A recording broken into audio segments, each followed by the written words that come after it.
Hi, everyone. I'm Lew Migliore, president of LGM and Associates Technical Flooring Services, and welcome to our presentation today with the program, The Impact of One for Fuse. So we're going to start with this presentation is on recent floor problems and failures. And these are actual situations that we've been involved in recently that we're going to share with you, but we're going to get some other materials first so that you get an idea as to an intro to some of the things that you're going to see here. First of all, some of you may be aware of the Pantone color of the year, which of 2021, which is bright yellow, and the sister color is ultimate gray, which is kind of a medium gray. And I will tell you that yellow is the worst color in the world to maintain. It will ugly out. It's the wrong color to be used in a large format, and it's the wrong spec unless it is a accent color. So you'll see in the picture on the lower part of the screen, the original installation has faded. This is two pieces of carpet that are actually installed in a hotel, and this new piece on the right, which you see is bright yellow and it also has gray in it, is the piece that they fitted in, replacing a section, and you can see how bad the yellow looks. I mean, it is just basically uglied out, dyed. It shows soil very heavily, and the next slide you're going to see is actually from the Antron nylon book. This slide's been this chart has been around for years. We've used it in presentations over the years. And you'll see the void there under yellow. And that's because this is a color reflectance chart, which is the key to soil visibility. And yellow has no optimum color. If you look over to the left, it says optimum. And at the very last portion of it, which is kind of fuzzy, says certain colors, such as yellow, have no optimum range. So yellow has no optimum range in which it hides soil. So that if, for example, over the years, projects that we were specifying or working with designers or architects on, big projects, for example, the Portland Airport was a project of ours.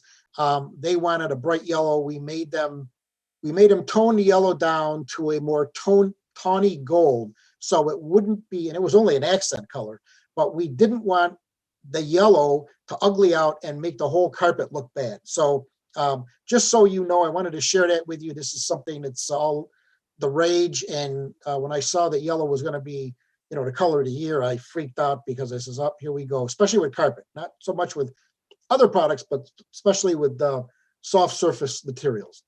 So now we're going to take a look at substrate issues, the never-ending problem. Getting back to some of the things that you deal with on a regular basis: old slabs versus new slabs, porous concrete, highly burnished, really slick finished, tight concrete, additives in the concrete such as curing agents and bond breakers, lightweight concrete versus regular concrete and aggregate, old adhesives and contaminants that may be on a substrate, unlevel substrates, unstable substrates, and moisture, that never-ending issue of moisture, which you have to contend with. And one thing I will tell you is concrete is never dry. If it's dry, then you have other problems with it. But there's always moisture in concrete. It always wants to move in and out of the concrete. That's just physics and nature. And so this is something you have to contend with. It will be something that will manifest itself in different ways on different projects. Here is one of the issues that you deal with: silicate admixtures. This is a silicate admix failure. These products come in many different names. They're added to the concrete, or they can be applied topically. I will tell you this: they don't work. They don't stop moisture. As you can see in this case, they will stop water. These products will stop water. Even the test for these products is a head pressure test, which has nothing to do with moisture vapor. So they will not stop moisture vapor. And if somebody tells you that they do, they're lying to you, because it's not the science of them. When you see a situation like this, upper left-hand corner, you see that picture framing under the vinyl tile. It's a clear indication that there is moisture underneath the flooring material, and you can test for that. But when you pull a tile up, you see, like on the next picture in the middle, where the adhesive is gummy. It's still leggy, but it'll be soft. And that's because there's moisture compromising the installation.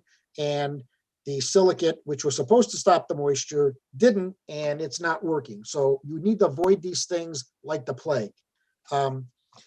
LVP, luxury vinyl plank, and luxury vinyl tile, multi-layer flooring issues. This has been a gift from the heavens for us, but not for you in the industry. There are more problems with these products than you could shake a stick at, and it seems like there's more of them every day, and they keep amplifying in volume and in number. So you may have experienced these. If you haven't, you will. And some of these things are expansion and contraction, shrinking, cupping, doming, curling, the lamination, and we're going to see pictures of some of this stuff, texture variation, sheen variation, indentations of things that are on top of them, floating floor click systems, which is the next phase of stuff coming down the pike. Shouldn't really be used in any commercial application, but they'll be there. Glue down products, the adhesion of them, certain backing materials which won't stick well are not, will need a special kind of adhesive or don't work at all being glued down. Recycled content, environmental and age susceptibility, locking systems that are weak, that break, overall instabilities of the product, of the products. And you have to understand that the majority of these products are coming from overseas. 82% of them, China, with the tariff regulations. Some of the stuff is moved to Vietnam, Korea, Cambodia, and there are a multitude of plants being built here in Dalton, Georgia, where our offices are, which is the flooring capital of the world. There's probably at least 6 plants being built right now. So we're going to say most of this is for click material and WPC or SPC, solid core materials. Substrate still must be flat for these products. It's got to be level, clean. So none of that changes at all. Next is something that I thought I'd share with you. It's called chance shipment. I've been in this industry all my life, and this is something that's been around for all of my life in the industry.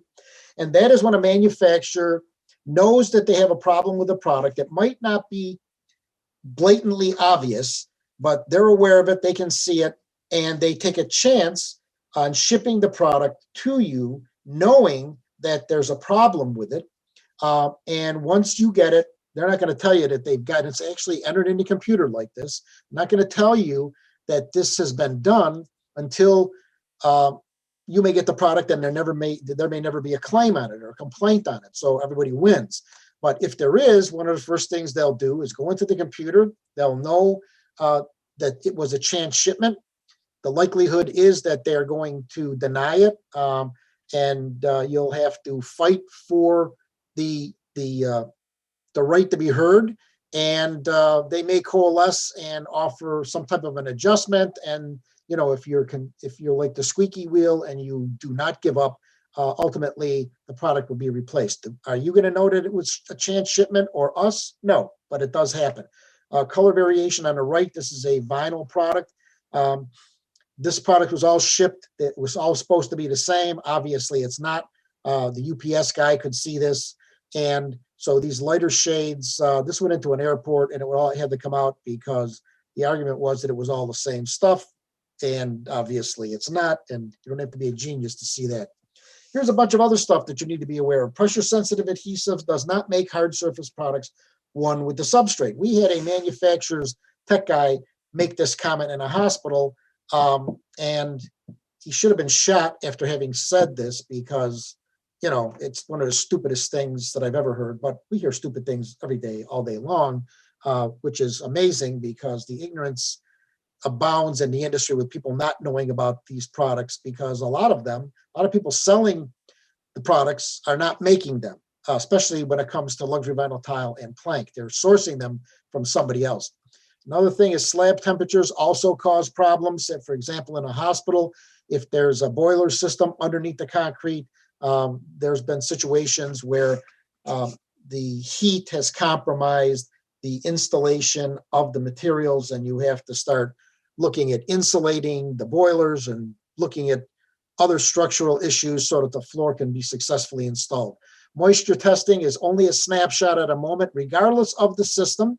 It can and does vary, and it will vary, and that's nature. So if you're taking a test and the slab is exposed and you're looking at numbers that manufacturer says their product is good with, and remember, these are arbitrary numbers. They've not really done any testing. They're just following the crowd. Then once you cover that with a hard surface, non-permeable material, you're going to trap any moisture that's going to want to come up, and all bets are off as far as later on you're saying, well, we tested it, it was fine, and now there's moisture. Well, the moisture was always there, and now you've capped the surface, and it's being trapped, and here comes the failures in spades. Varying ambient conditions create varying flooring responses. We just had one of these, and this COVID thing has created a lot of these types of problems where retail spaces and schools in particular have been closed up. HVAC systems not operational. The temperatures change and vary inside and have an effect on the flooring material and cause a failure. Vapor retarders can fail. Topical membranes can fail. Topical anything can fail. Silicate moisture treatments don't work. We talked about that before. Abatement chemicals are not your friends unless they're completely purged from the substrate and there's moisture in the concrete. It's going to bring up the residual chemicals, which are going to compromise your installation. They'll compromise the adhesive, and they can also compromise the vinyl itself. Wood flooring is still a tree in a different form, subject to the same influencers. So you have to be mindful of that wood will still react. It'll gain and lose moisture. It reacts to temperature, humidity, dry, cold. So you have to be aware that the product being used will not react, and make sure that the environment in which it's installed is acclimated, that it stays that way, and the material stays stable. Nothing completely stops air and moisture vapor. Those are two things that will find a way out given the opportunity, and there's always an opportunity for moisture vapor to come out of concrete. You may get lucky and never have it happen, and that's the case because the majority of flooring goes in without a problem. Our job as the forensic pathologists of the flooring industry is to deal with the small percentage of failures, and typically we get involved in the biggest of the big that can range upwards. We just had something that was $12 million. So another thing is shortcuts usually aren't. Let's look at some pictures now. What you're about to see are actual cases from recent projects with a variety of different situations and different products. And every case has a cause, effect, solution, and resolution. And every case to us is fascinating. It may not be fascinating when you're dealing with it, but they're all fascinating. And there's no two that are ever exactly the same. As I said, I've done this all my life. I love what I do. It's exciting to me. And there's always something new that you're finding out on every job that you go out on. And there's always a way to have prevented the problem. And there's always an answer, and there's always a way to fix it, albeit expensive. So let's look at a project here that was a multi-story installation of luxury vinyl plank in a new building, and the vinyl plank was lifting up. And first they thought it was a flooring, the plank issue, which partially it was, but the biggest issue was, and you'll see on the upper right-hand picture, was the underlayment that was used beneath the vinyl plank that was bubbling. And the reason it's bubbling is because there's moisture in the concrete. When we tested it with a Trimax moisture meter, which is extremely accurate, and I've used one of those for 25 years, and that'll give you an immediate read on whether you have moisture or not. You see that bubbling is an indication that there's vapor, which is a gas, which is building up underneath the underlayment and creating these bubbles, which is lifting the material off the floor. You'll also notice that there's no adhesive on this stuff. There's no adhesive on that black surface. Shouldn't look that clean. There should be adhesive, and we know that there was adhesive applied. This is just an indication of one of the pictures that shows you the problem. And there was an incompatibility between the adhesive and the underlayment. So that was the problem with this flooring, and these products not being compatible, not working together, and not bonding. Here's a situation that is unfortunately fairly common, and this is underlayment and reaction with vinyl flooring. The underlayment is crumb rubber and PVC. So crumb rubber is ground up vehicle tires, styrene butadiene rubber, and PVC in the vinyl are incompatible, and as a result, the vinyl will react, and you see that this is all domed up. And that's the problem here is with the crumb rubber. And we've seen this many times. As a matter of fact, Sim Chrysler, if he is going to present on this issue, focused on it and tell you more about it. But anytime you see vinyl flooring and crumb rubber, they do not go together. They are totally incompatible. Everybody in the flooring industry knows this. Apparently these guys don't, or they think that this stuff will work, and they put you in the crosshairs of having a problem and in harm's way. So be aware of that. LVP and LVT issues with dimensional changes. We talked about expansion and contraction in the length and the width, or shrinking or expanding. You see here on the left, these little lines across the material, that is shrinkage. This is such a common problem that it's not even funny. I mean, if you're out and about anywhere and you're out in a restaurant or whatever, and they've got vinyl planks down, just look at the floor and you'll see in many cases where these conditions are actually in the floor, where you've got gapping, you've got shrinking on the edge, you've got some lifting, as you see in the upper right-hand corner. These are all dimensional issues that are inherent in the product, that are defects in the product. They are not, you can't, by installing these floors, create these problems. Unless you have installers that have some magical powers and have the capability to change things, this isn't going to happen. And I'd like to talk to those guys because there's some special magic that I'd like them to work, like, you know, what the lottery numbers are. End lift, top layer peeling off. This is a particular product by a manufacturer that we have had a number of claims on their products doing this. And this was in a hotel where not only did we have the shrinkage, the stuff is lifting, the top is peeling off. This is the same product where you see the backing layer peeling off, and this product had just fallen apart. It was just a piece of junk. And, you know, the evidence never lies. The flooring will always tell you, excuse me, what's wrong if you know how to interpret what it's saying. This stuff is singing a song. The wear layer, the surface is coming off, the material is delaminating, the backing's coming off, it's shrinking, it's lifting. It's like, how many more things could there be wrong with this stuff? How could you argue with the fact that it's, you know, not a defective piece of material, and it's in hotel rooms? So the temperature is regulated. Nobody's in there mopping it on a daily basis. So this is all product related. Other LVP issues, you'll see here some edge lift on this material. You'll see shade variations in the material. You'll see sheen variations, color variations. In this case, you see the center picture where the tile is lifted and curled. So when you look at this closely, we test the materials to determine whether they are dimensionally stable, which is expansion contraction, or planar stability, which is any issue that deals with them not being flat. Also with this one on the right-hand side, you'll see when these tiles are put together that they're bevel cut. So they weren't cut so that the sides matched closely together. That tells us that there was an issue with cutting the tiles out, which will put stress on them as well. And note the difference in the makeup of the material from the tile on the left to the tile on the right. There's layers you can see, and the tile on the right has more layers in it than the tile on the left. Again, all supposed to have been in the same run, all supposed to be the same product, and obviously they are not.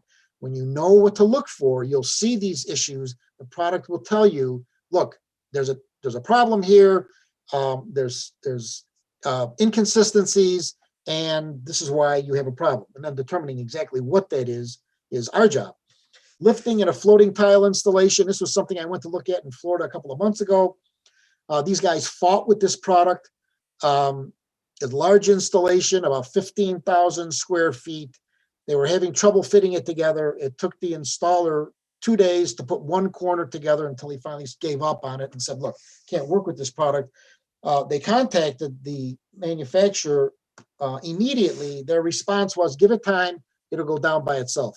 And if you believe in a tooth fairy, you'll also believe in that, because that ain't never going to happen. So this product was all bad. It was curled out of the box. We tested it, it curled more, and this is a bad product, and we're seeing a lot of issues with this one particular type of product in the marketplace. Here you see this vinyl floor plank, which is curling. You can see that there's a straight edge on it. There is space underneath it, so you know that it's curling up on the edges. It's obvious to see. The picture in the upper right-hand corner is the stabilizer that was supposed to be put in there. Typically, you're going to have a fiberglass layer. I don't know what they're doing with this stuff, but this is like mesh fence. This stuff wouldn't hold a napkin stable, and it certainly isn't holding the flooring material stable. And it's not even bonded. I mean, there's no bond between these things. Are supposed to be glued together thermally, and you can see the bottom right picture where the stuff is separating. So this product is actually a piece of junk. Here we have some unstable LVP, which is on the left is shrinking. That's one of them, both the larger format and the planks. You on the right-hand side, you see them lifting, and I mentioned to you that you can look at the product. If you know what to look for, you'll be able to determine that there's a problem or an inconsistency with the product. The bottom left-hand picture you see is 5 planks, all off the same project, all with a different shade and color of the backing, different texture, different sheen.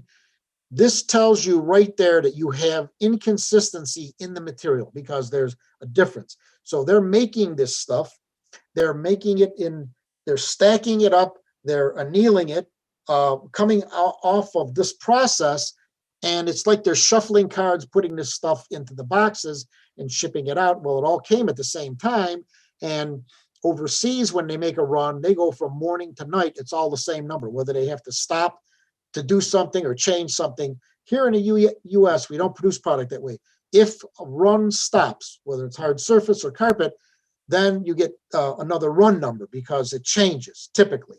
Here, you could be getting anything and not know it, but when you turn them over and you know what to look for, you'll see that these things are different, and it's an aha moment. And you should be aware of that if you're working on a job, especially multifamily with the 2mm product, and some of them are lifting and some of them aren't.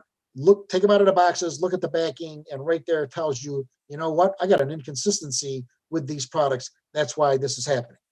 So here's a vinyl tile failure where it's doming, and we have plasticizer migration. Plasticizer is the material in the vinyl that will make it flexible. Even PVC-free products have to have a plasticizer in them. Could be organic or natural, but it's they still have to have pliability. But here, plasticizers and those can migrate out as well. But here you have migration uniform throughout this school in every color. This is not the way it's supposed to look. This pillowed effect is not the way it's supposed to look. We had a couple of these with the same product. Here, this was in the south, and then another one was out west. In our work, we go all over the world. Here is a PVC vinyl plank flooring failure, lifting all over the place. They had to cover this all up. This was in a hospital. This was a catastrophic failure. This particular product by this manufacturer, we continue to have issues with. We've got 3 of them in-house right now. This product can be very unstable. You start going to PVC free, and they've been making these products for a while, but if you're putting recycled content in them or you're not controlling the product. Many years ago, one of my mentors here in Dalton told me something that I have never forgotten, and I share with people, and that is either you control the product or the product controls you. In these cases like this, the product is controlling them. They'll come out and deny that they have a problem, and in this case, they did acquiesce and replace this because this was a very large hospital chain, and they didn't want to lose their business, so they wound up replacing it. But these guys will fight you tooth and nail. This is waterproof adhesive failure. Some of this stuff that you hear about, this product in particular, is touted as being the greatest moisture-resistant adhesive in the world. You can see that it didn't bond to the concrete. Where you see in the right side where it's scraped, it was like confetti when we lifted it, just scrape it off the floor. Actually, this flooring was able to be used again with another system to bond it back down to the concrete. And this stuff was an absolute failure. It was touted by a manufacturer for quite some time. They dropped it shortly thereafter. And it's not something that you need to be getting yourself involved with, because obviously it's not all it's cracked up to be. And there's lots of products like that. Here's spray adhesive. I'm not a fan of spray adhesives. You can see the spatter pattern, which comes out different all the time. We've had several of these where this pattern, which is almost like popcorn underneath vinyl flooring, it will telegraph through, especially when the floors are super shiny. This is not an installation problem. They will try to blame you for it, but it was spec'd with the product, and consequently, this is what you wind up with. And I'm going to show you in this next slide.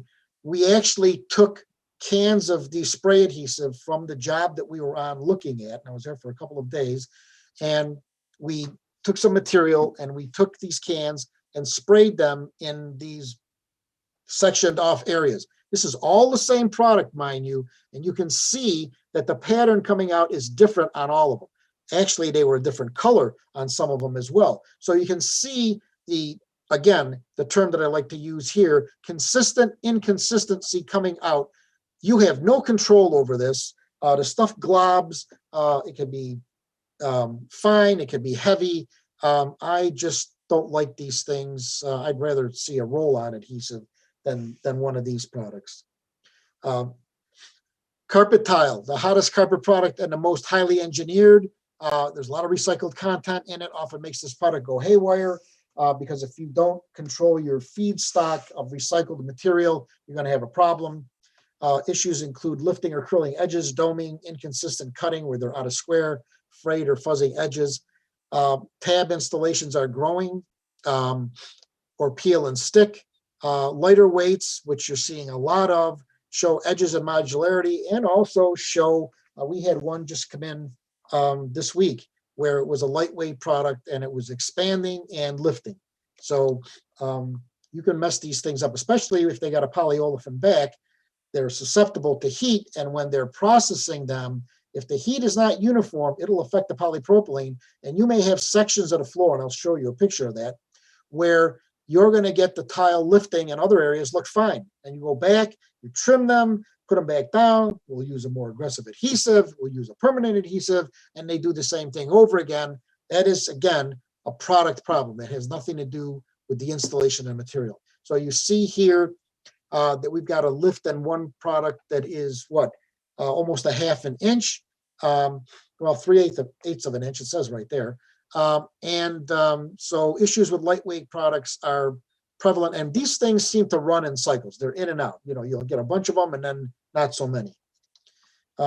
Here's a curling carpet tile. This was, again, in a hospital in the Northwest. You can see how these edges are lifting on all four sides. Further down or further off to the left, they're not.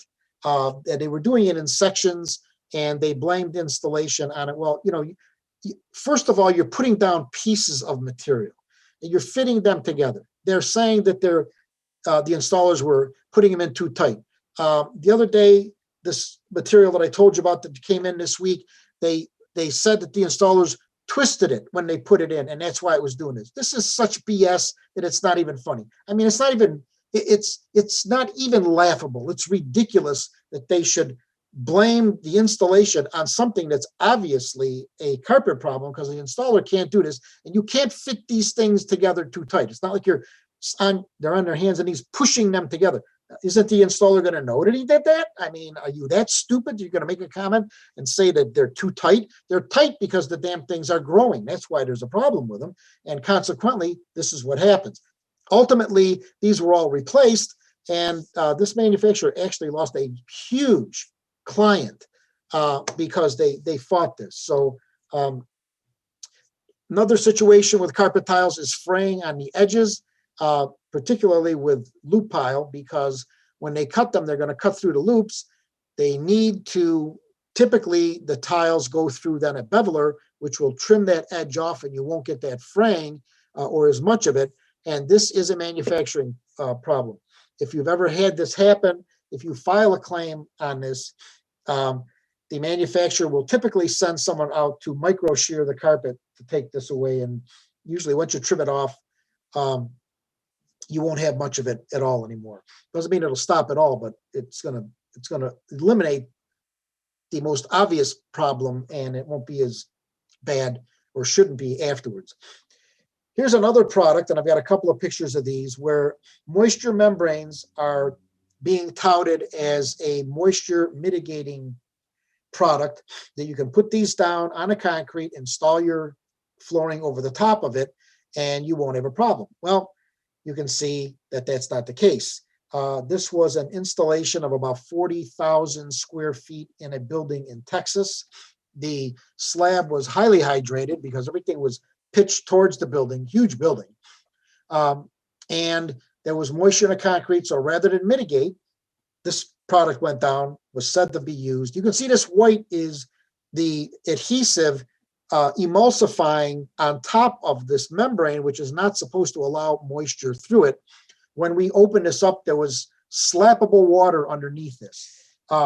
So this is a case that I'm not a great fan of these products. You want to use them in a small area, fine, but in something huge, there's other ways to install that you won't have a problem.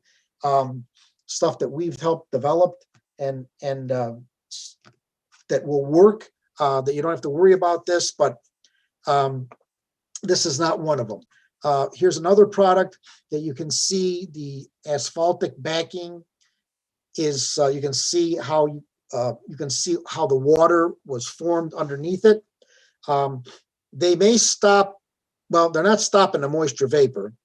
And the vapor comes up, as I mentioned earlier, it comes up as a gas first, and it will, this is like a diaphragm, this stuff, and it just pushes it up. It emulsifies it. This has a bitumen backing, so you've actually got cutback now on the slab, which now you got to do core samples to see how far down it went, and then start over again. But these moisture resistant additives and membranes are not moisture mitigators.